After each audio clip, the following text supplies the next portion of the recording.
wellness, thyroid treatment, thyroid modalities, and just understanding exactly how best to approach it, recognizing different case studies, and we can certainly dive into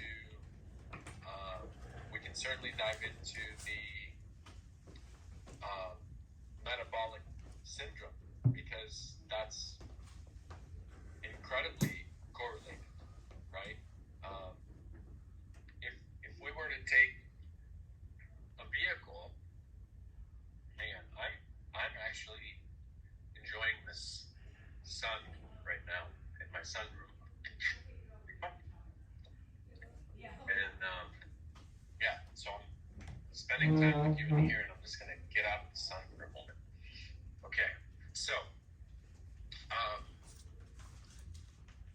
the biggest thing is understanding that if the body was a vehicle, what part is what?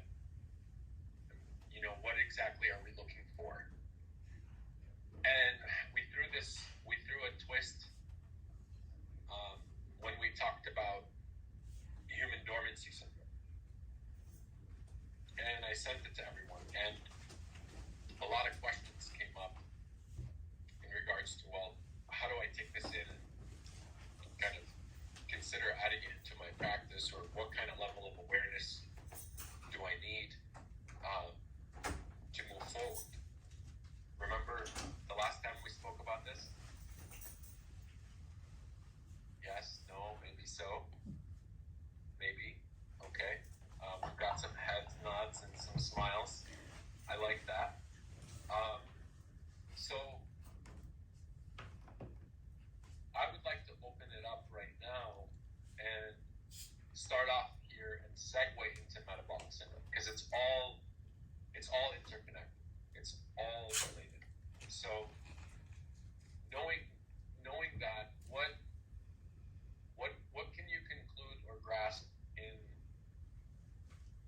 what we've learned from human dormancy syndrome, and how do you bring that into your practice? How do you integrate that as a tool or an awareness piece? What labs do you consider? How do you approach your patients, essentially? Or do you just refute the whole thing and say this is insane? I'd like to know where you're at. So I want to build on that, so we can dive right into metabolic syndrome from that, because I'm telling you, it's all related. It all goes back to cellular respiration, and how much respiration happens at the cellular level dictates how efficient all these pathways operate. And when we recognize these main pathways and how they operate, we also consider all the adaptogens required. I don't think we get the feedback, so for the body to be optimized. And if we're looking at thyroid, it's the gas pedal in the body. Oh, they are. Oh. So if we are looking at someone where the vehicle is in a state of human dormancy, and we push on the gas, and the vehicle is sluggish, we're going to get all sorts of extreme responses. It's going to be a very potent response that the body isn't going to appreciate.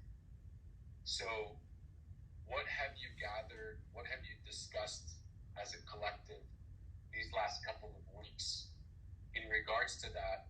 What's been conclusive and inconclusive? And that's okay. I mean, that's the whole point of why we're doing this, right? Create a little bit of distortion, take pieces of these distortions, figure out what we can try to work out together, and then move forward and kind of using a tool or an aha moment we can place in our belt.